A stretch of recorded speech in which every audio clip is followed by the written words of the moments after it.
I found out exactly where I stood in my family from a hospital bed, for days after giving birth to my son.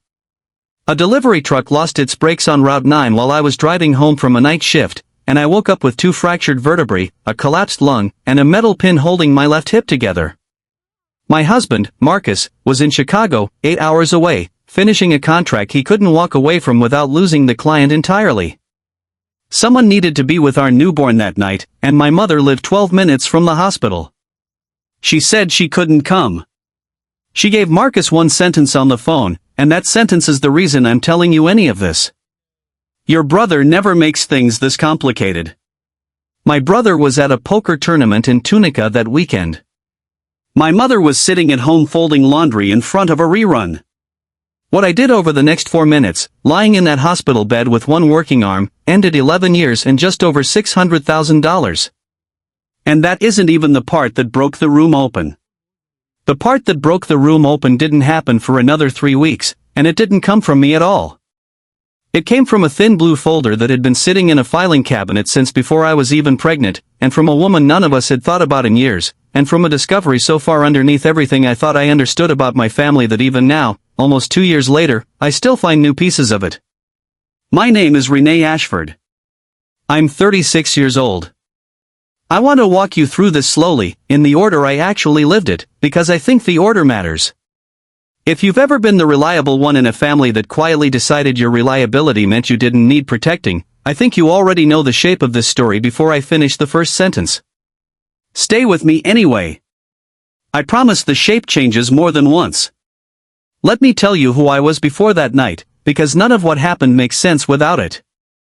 I grew up in a 2-bedroom apartment above a laundromat in Toledo, the kind of building where the radiator worked when it felt generous and not a day before. My father, Gary, drove a delivery route for a regional bakery distributor, on his feet from 4 in the morning until early afternoon, and came home smelling like bread and diesel every single day of my childhood. My mother, Linda, stayed home, and for most of my life I believed that meant she was simply tired, the way tired women in tired apartments often are. I put myself through nursing school working the closing shift at a diner on weekends, and by the time I was 30 I was a charge nurse in a cardiac ICU downtown, the person they called when a patient was crashing and the room needed someone who wouldn't panic.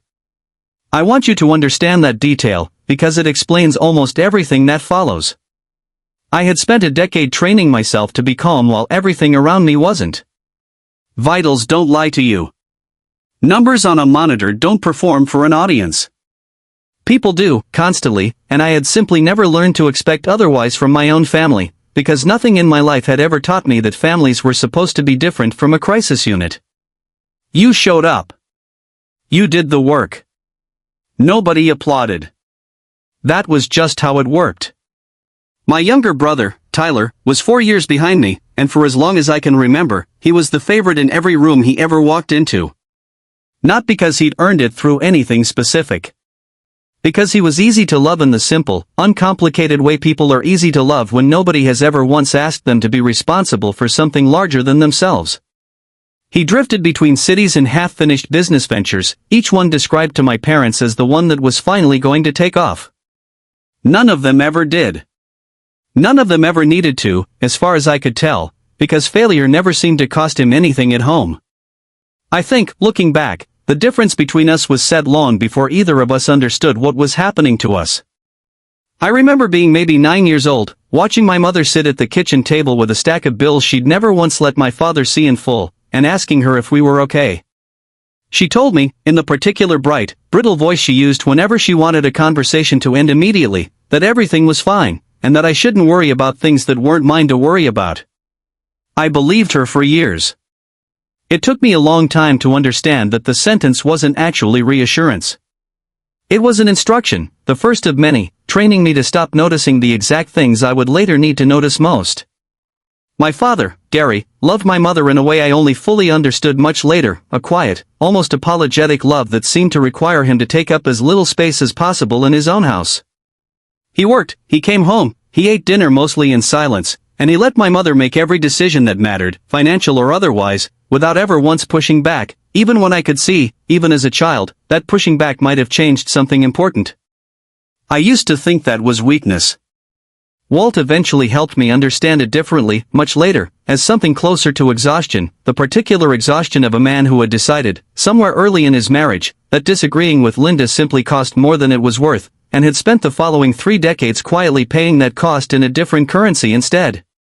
For 11 years, I had been wiring my parents $1,400 a month.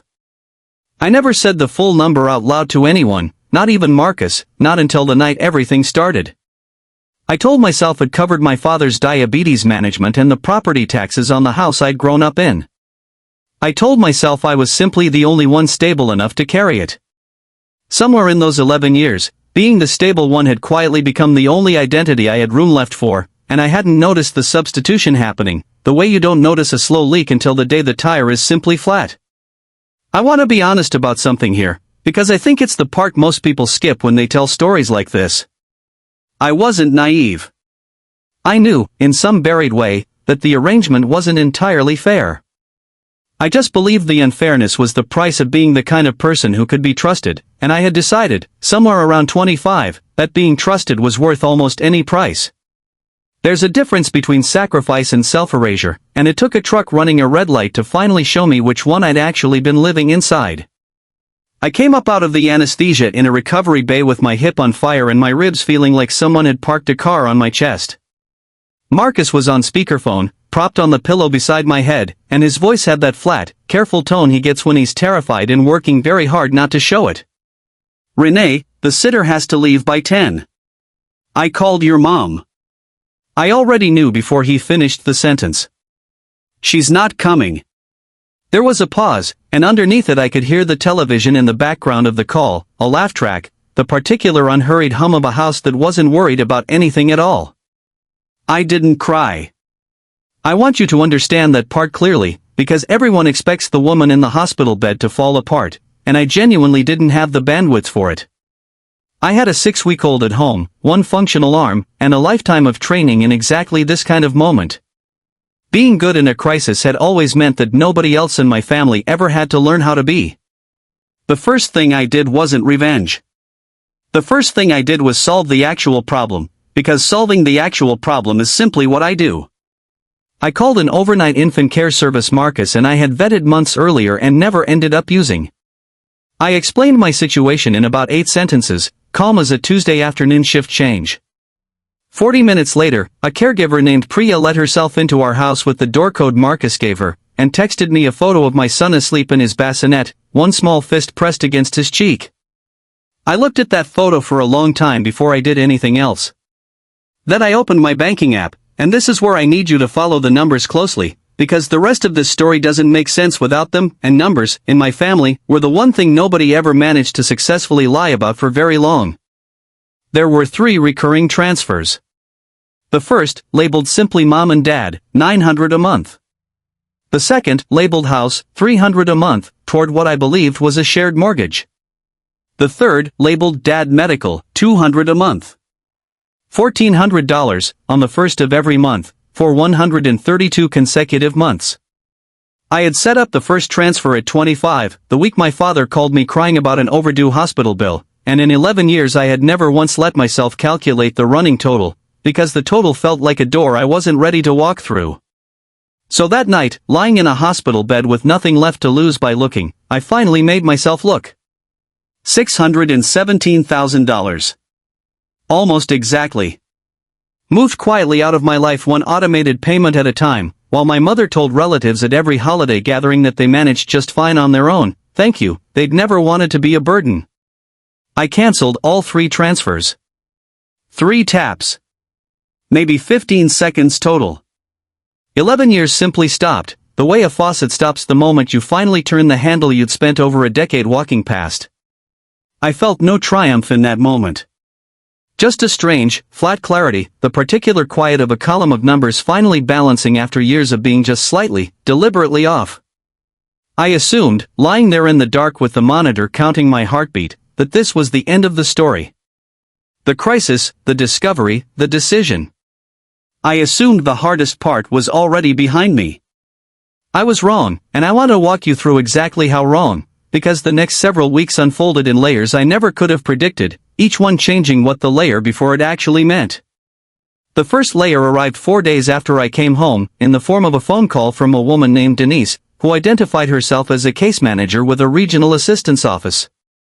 She was attempting to confirm my mother's enrollment status for a low-income utility subsidy program, the kind that requires annual income verification under a certain threshold. She dialed my number by mistake, reaching for my mother's file and pulling up an old emergency contact instead, and she caught herself mid-sentence once she realized who she'd actually called. I asked her, very carefully, what income my mother had reported on that application. She told me she wasn't able to share specifics. But before she fully caught herself, she said one thing that rearranged the entire shape of what I thought I understood. "Ma'am, your mother's been enrolled in that program for almost 10 years now. The income reporting gets reviewed every 12 months. 10 years. Almost the exact span of my transfers." My mother had been telling a government office, on a yearly recurring basis, that her household income fell beneath the poverty threshold, the same year she was receiving over $1,000 a month from me, an amount that should have disqualified her from that program entirely, had it ever been reported. It took me a long time to understand what that actually meant, longer than it should have, because I think some part of me was still trying to protect a version of my mother that the evidence no longer supported. It wasn't only that she'd taken my money while telling relatives she didn't need it. She had built an entire second financial identity, structured specifically around appearing destitute to an agency that was actively giving her additional public assistance, while privately living, in part, on money I had spent over a decade quietly bleeding myself for. I want to pause here, because I think this is the moment the story stopped being about a single bad night, and became about something much older and much more deliberate. There's a particular kind of grief in discovering that your sacrifice wasn't simply unappreciated. It was a resource being actively, carefully managed, the way you'd manage a rental property or a small business, optimized across multiple income streams, multiple audiences, multiple performances, and you were never once shown the actual books. I didn't say anything to my mother yet. I didn't say anything to Marcus that week either, honestly, because I was still trying to figure out what I was even looking at. My mother discovered the transfers had stopped the way she discovered most inconvenient truths in her life, the moment it actually cost her something. She called on the 3rd of the month, her voice warm as fresh bread, the particular register she reserved for waiters, new acquaintances, and relatives she currently needed something from. "Honey, are you okay? We've been worried sick." The woman who had chosen a poker tournament over her newborn grandson was, apparently, worried sick. I told her I was recovering. There was a pause while she repositioned, and then the warmth thinned by careful degrees into something I'd been hearing my entire life, underneath the warmth, like a frequency I just never had a name for. "I noticed the deposit didn't come through this month. Did something happen with the bank?" I told her nothing happened with the bank. Silence, and then the guilt, deployed right on schedule, like a program executing exactly as written. After everything she and my father had done for me. The roof over my head. The years of sacrifice on their end, which, I now understood, had been considerably smaller than the sacrifice flowing in the opposite direction. I let her run for a while, mostly because I genuinely wanted to hear how far the performance would go without new information to feed it. Then she circled back, almost gently, to the line she'd used on Marcus the night of the accident, the one that had been sitting lodged in my chest like a splinter ever since. "You know your brother never makes things this complicated." I said, "I know, Mom," and let the words mean something she clearly didn't intend. "Tyler never made things complicated because Tyler had me." And Tyler's allowance, quietly funded for years by a sister my mother told everyone she'd never had to ask for help, had just stopped, along with everything else. I hung up while she was still talking. I had never done that in 36 years. When my mother fails to move someone directly, she sends a proxy. That same evening, my Aunt Diane texted me, something she'd done maybe 3 times in my entire adult life, always to ask for something on someone else's behalf. Her message was a long paragraph of borrowed outrage, about how I'd abandoned my parents in their time of need, about how my late grandmother would be ashamed of me, about how family takes care of family, full stop, no exceptions, no excuses. I didn't write a paragraph back. I built a single clean page from the 11 years of transfer history I'd just finished reviewing, 3 columns wide, and typed one sentence beneath it: "This is where the money you think they manage entirely on their own has actually come from, every single month, for over a decade." The typing indicator appeared almost immediately. Then it stopped. No reply came that hour, or that evening, or that week. I want to pause again, because I think this is one of the most important parts of the whole story, more important, honestly, than almost anything that happens later. I had spent my entire adult life managing this family's feelings on their behalf, softening every uncomfortable fact before it ever reached them directly.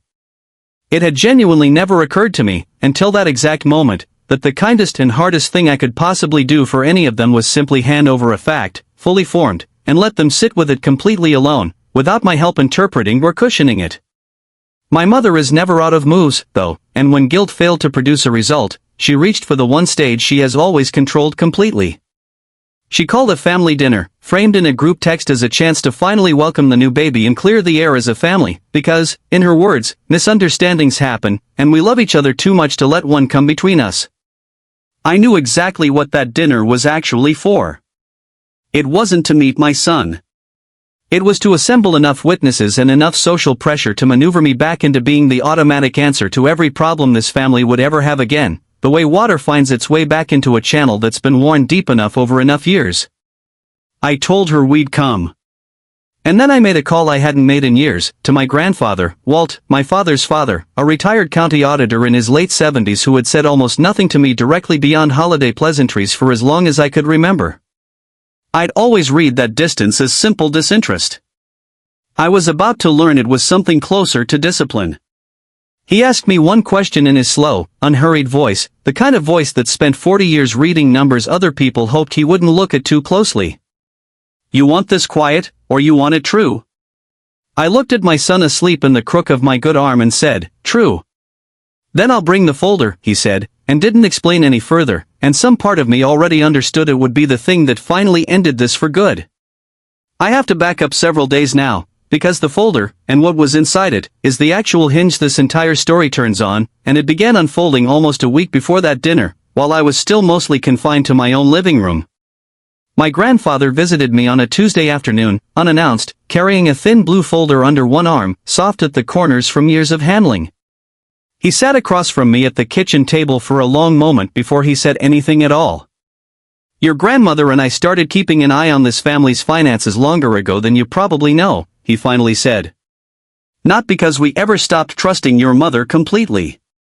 Because we watched her grow up the exact way she ended up raising you. The one who handled things. The one nobody worried about, because she never once let anyone see what handling things actually cost her. He told me my grandmother, Eleanor, had grown quietly suspicious years earlier, noticing small inconsistencies that didn't add up the way they should have. A new car my mother had described as a gift from a friend. Vacations that didn't match her stated income on paper. Eleanor had asked Walt to look into it discreetly, using the same forensic instincts he'd spent an entire career applying to other people's discrepancies, and what he found over the following years wasn't a single lie. It was an entire structure. My mother had been presenting 3 distinct financial identities, depending entirely on who was asking and what she needed from them. To relatives, she was proud and self-sufficient, managing completely on her own, never a burden to anyone. To a state assistance office, she was low-income and struggling, requiring ongoing public support. To me, specifically, she was desperate, fragile, perpetually one crisis away from losing everything, a framing precision built to keep $1,400 flowing every single month without ever once requiring an actual accounting. 3 versions of the same woman, each one engineered carefully to extract something different from a different audience, and none of the 3 were entirely true, including, somewhat tragically, the one she'd shown her own mother. She's not a villain twirling a mustache somewhere, Walt told me, and I remember this exactly, because it reframed everything that came after it. She's a woman who grew up the invisible, responsible one in her own mother's house, the one who managed the household while her younger brother got all the affection for simply existing in it. Your mother never broke that pattern, Renee. She just changed which role she occupied inside it. She stopped being the managed one, and became the one who manages.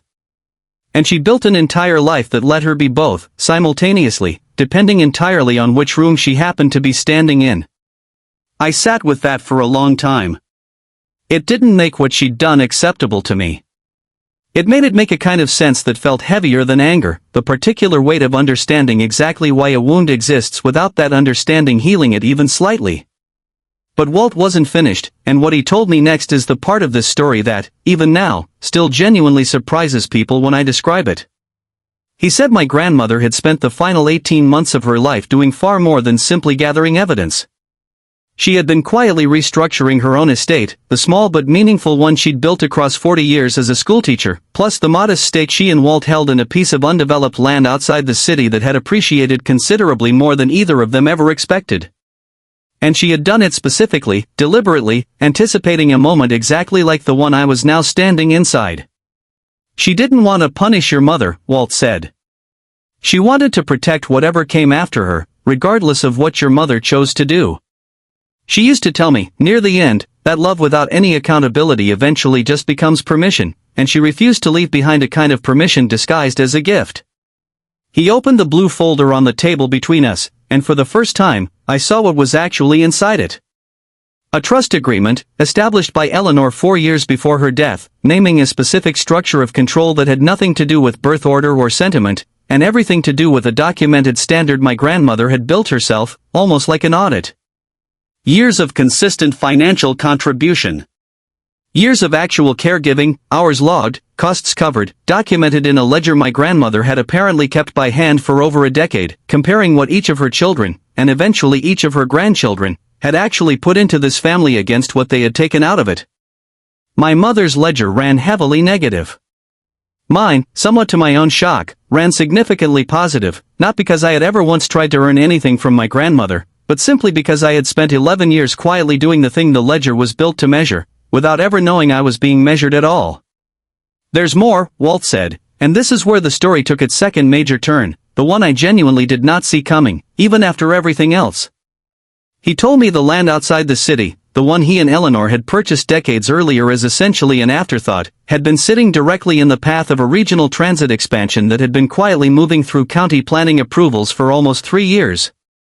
Walt, with his old auditor's instincts, had tracked the public filings closely enough to understand, well before most people in the area did, that the land was about to become worth dramatically more than either of them had ever paid for it.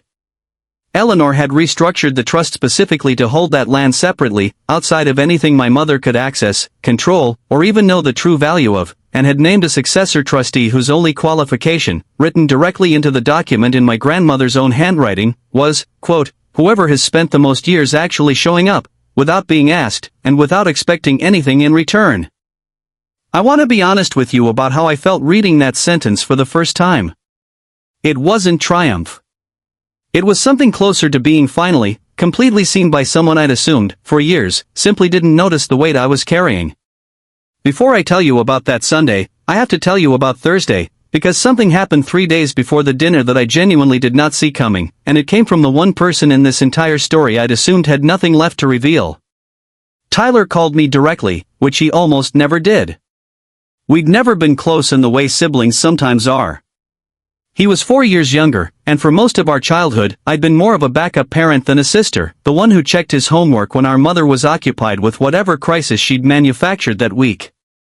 As adults, our relationship had narrowed down to occasional holiday small talk and the quiet, unspoken understanding that I was the one who funded the family and he was the one who got to enjoy the funding without ever once being asked to examine where it came from.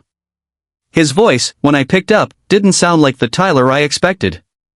"Renee, I need to talk to you about something, and I need you to not tell Mom."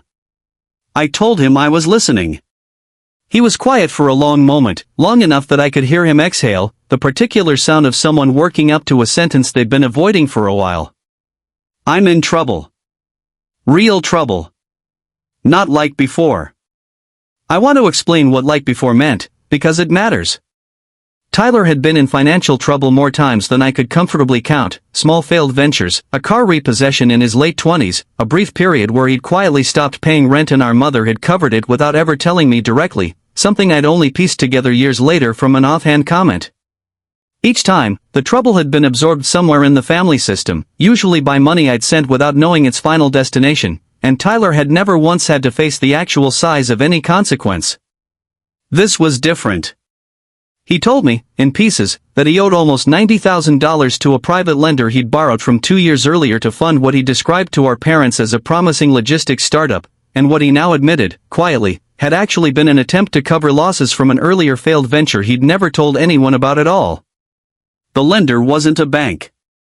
It wasn't the kind of debt you could simply restructure or negotiate down with a polite phone call. He'd missed 2 payments. He was being threatened, not violently, but with the kind of escalating legal pressure that comes from people who specialize in making sure they're repaid one way or another. I told Mom I needed help, he said. She said she'd take care of it. She said not to worry. Something cold moved through my chest. When did you tell her this? About 6 weeks ago. 6 weeks. Almost exactly the same window as my accident, the same window as the transfers I just cancelled, the same window as everything I just spent days unraveling about a hidden second financial identity built around extracting maximum sympathy from every possible source. I asked him the question I already suspected the answer to. Tyler, where did she say the money would come from? The pause on the other end of the line told me everything before he actually said it. She said family takes care of family. She said you'd never let anything bad happen to either of us. I sat with that sentence for a long moment after we hung up, because I think it's the moment I finally understood the full architecture of what my mother had built, not just the relatives she'd performed for, not just the assistance office she'd quietly defrauded, but an entire internal economy where my labor and my money were treated as an inexhaustible, renewable resource that everyone else in the family was implicitly entitled to draw from, without ever once being told the actual size of the well, or the fact that it had, in fact, just run completely dry. I called Walt that evening and told him what I'd learned. He was quiet for a long time on the phone, and when he finally spoke, his voice had a weight to it I hadn't heard before, even with everything else we'd already uncovered together. Your grandmother used to say something about your mother that I never fully understood until just now, he said. She used to say Linda doesn't actually believe she's doing anything wrong. She believes she's simply redistributing a resource that was always meant to circulate, and that you, specifically, were put in this family to be the one who keeps it circulating, no matter the cost to you personally. She wasn't being cruel when she said that. She was genuinely worried about you, long before any of this happened. I asked him what he thought I should do about Tyler's debt specifically, separate from everything else. That's not actually my decision, Renee, and it's not really your mother's either, not anymore. But I'd ask yourself one question before Sunday. Do you want to rescue your brother, or do you want to finally let him find out what it feels like to solve a problem himself, the way you've had to solve every problem in this family for over a decade? I didn't have an answer that night. I had one by Sunday morning, but it took me most of those 3 days to get there, and I want to be honest about how difficult that particular decision actually was, because I think it's harder, in some ways, than anything else in this story. It's one thing to stop funding a mother who has actively lied to you for over a decade. It's another thing entirely to watch your younger brother, the same brother you used to walk to school, the same brother whose homework you used to check at your mother's kitchen table while she disappeared into whatever crisis she'd manufactured that particular week, stand at the edge of a genuinely serious consequence, and choose, deliberately, not to catch him. I decided, finally, sometime around 2 a.m. on Saturday, that I would tell him the truth on Sunday, in front of everyone, the same way I planned to tell my mother. Not because I wanted him to suffer. Because I had spent 11 years being the only person in that family who ever had to actually look at consequences directly, and I had decided I was done being the only one. That Sunday, we drove to my parents' house. My hip still ached with every step out of the car, and I'd kept the hospital ID band on my wrist on purpose, soft and gray now, almost 2 weeks old, a small hard piece of proof of exactly where I had been the night my mother chose a card table over her own grandson. Walt arrived separately, the thin blue folder tucked under one arm, and met us on the porch. You ready? He asked.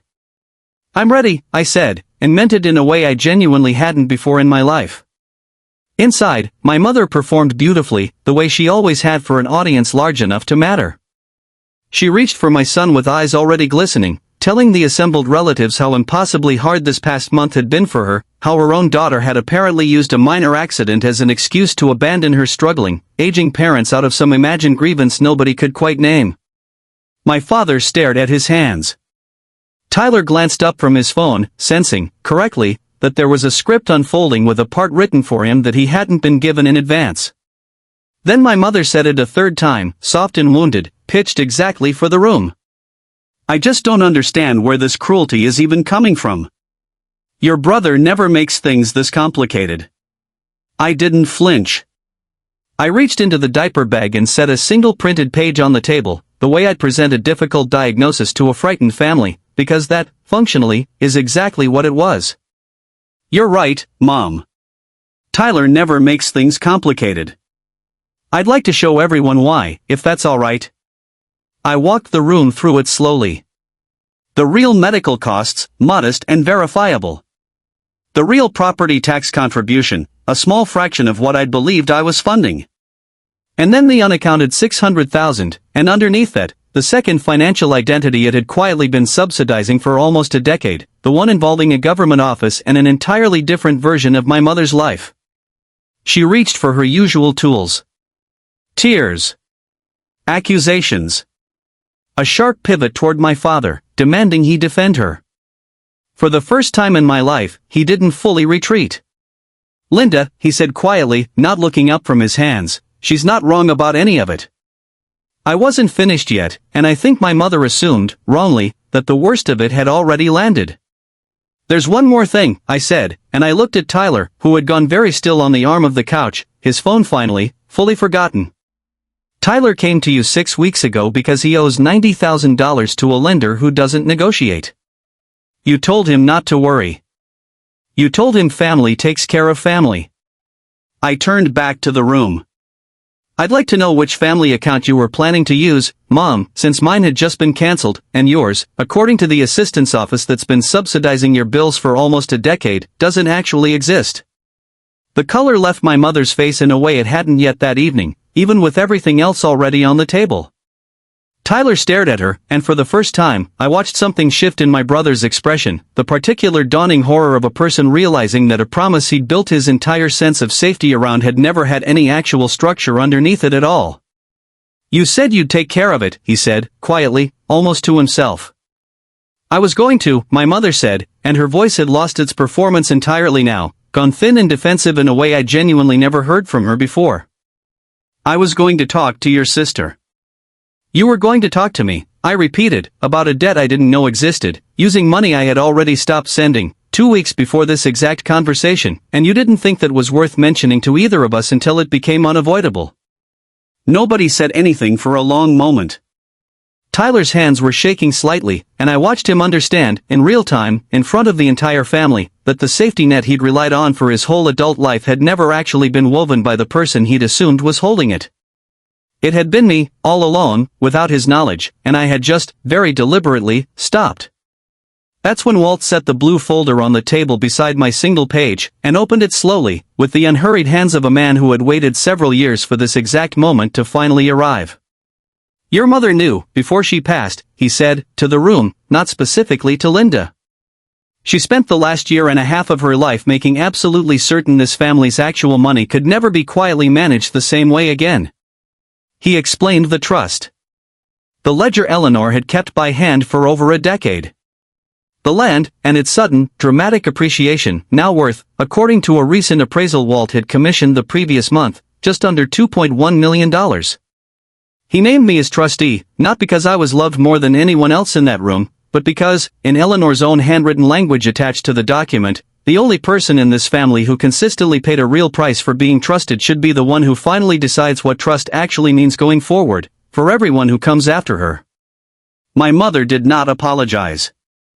I want to be completely honest about that, because I think people generally expect a clean ending to stories like this, and very rarely get one. She cycled through anger, then threats of hiring a lawyer, then tears that had clearly worked too many times before to simply stop working now out of nowhere. None of it moved the room the way it once would have, because the numbers were already sitting there, quiet and undeniable, and numbers, as I'd learned a long time ago in a different context entirely, simply do not perform. I gathered my son, looped the soft gray hospital band once around the handle of his car seat, and left it there. Not the bank app. Not the folder. Just that one small, plain piece of proof, exactly where I'd see it every single time I picked him up for the rest of his childhood.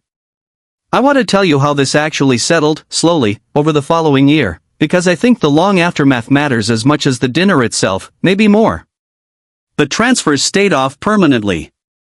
My mother's assistant's enrollment came under formal review once the discrepancy moved through proper channels, something I didn't initiate directly, but something that became genuinely unavoidable once accurate numbers existed in daylight for the first time in a decade.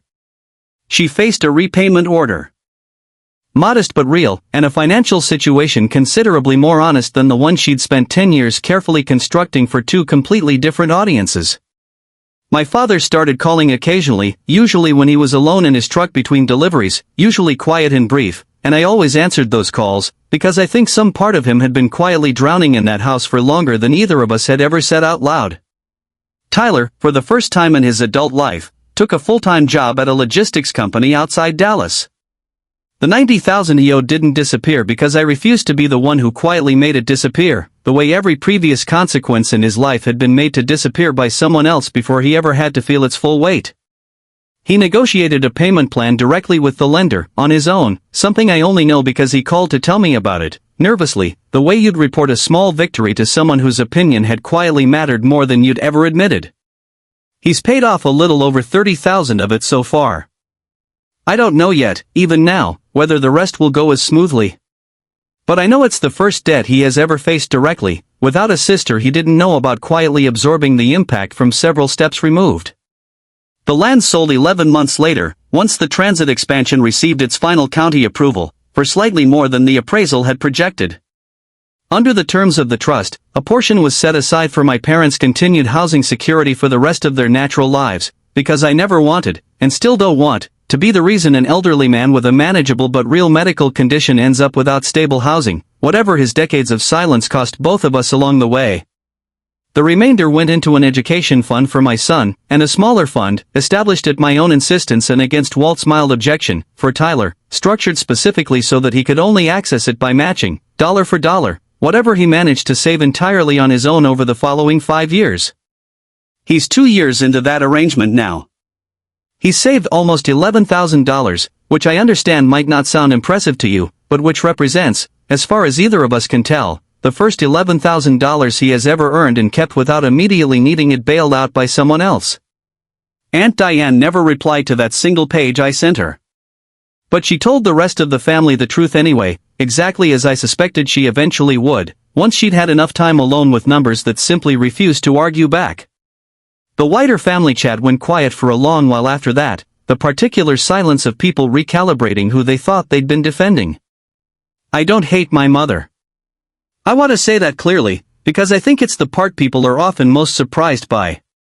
Hate would mean I was still carrying something that was never actually mine to carry in the first place, and I am finished carrying that particular weight, after 11 years of barely noticing I'd picked it up at all.